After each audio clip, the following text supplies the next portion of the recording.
ദൈവത്തിന് സ്തുതി.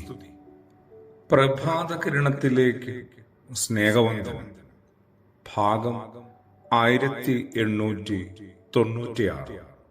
ഇന്ന് മാർച്ച് മാസം 10-ാം തീയതി 69-ാമത്തെ ദിവസത്തിലെത്തി.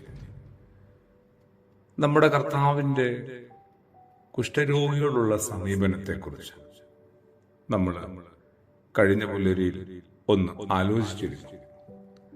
മനസ്സലിയുന്ന കർത്താവിനെ നമ്മൾ കുറച്ചും കൂടി അടുത്ത് കാണേണ്ടതുണ്ട് എന്ന് നമ്മൾ തന്നെ നമ്മളെ ഒന്ന് ഓർമ്മപ്പെടുത്തിയിരുന്നു.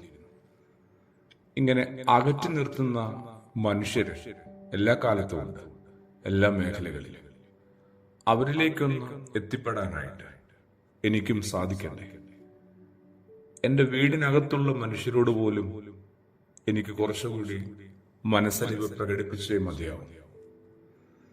തീർച്ചയായിട്ടും ഇങ്ങനെ മനുഷ്യരായ എന്തുമാത്രം അപമാനിക്കപ്പെടുന്നുണ്ട്, പരിക്കേൽക്കുന്നുണ്ട് സഹജീവികൾ.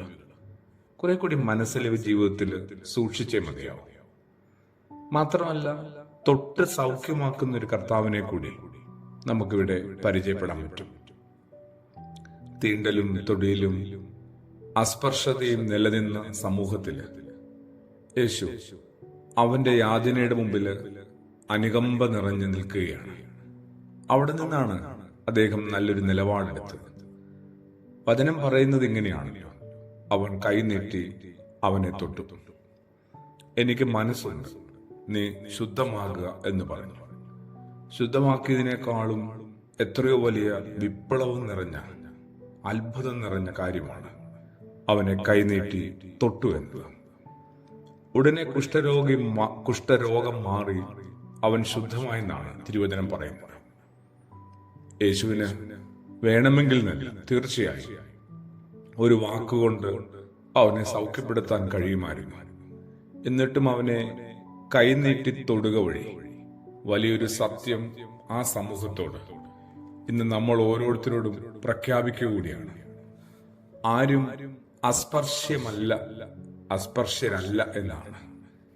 ഇവിടെയാണ് സഭയുടെ, നമ്മൾ ഓരോരുത്തരുടെയും മനോഭാവം മാറേണ്ടത്. ക്രിസ്തുവിന്റെ സ്നേഹവും സമീപനവും നമ്മൾ ഏറ്റെടുക്കാനായിട്ട് എന്തുമാത്രം ബാധ്യസ്ഥതയുള്ളവരാണ്. യേശു തൊട്ട സമയത്ത് അവന്റെ രോഗം മാറി സൗഖ്യം ലഭിച്ചു.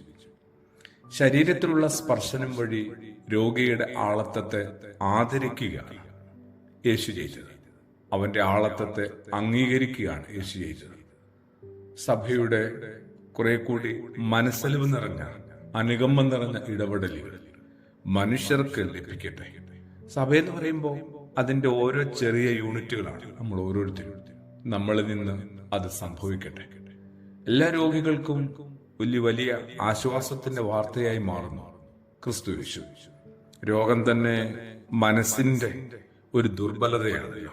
മനസ്സ് വല്ലാതെ ദുർബലമാകുന്ന അവസ്ഥയിൽ നിന്ന് കുറെ കൂടി കരുത്തുള്ളവരാക്കി മനുഷ്യരെ മാറ്റാനായിട്ട്, അവരുടെ മനസ്സുകളെ രൂപാന്തരപ്പെടുത്താനായിട്ട് ക്രിസ്തു യേശുവിൽ ജീവിക്കുന്നു എന്ന് അഭിമാനിക്കുന്ന നമ്മൾക്ക് ഓരോരുത്തർക്കും സാധിക്കട്ടെ.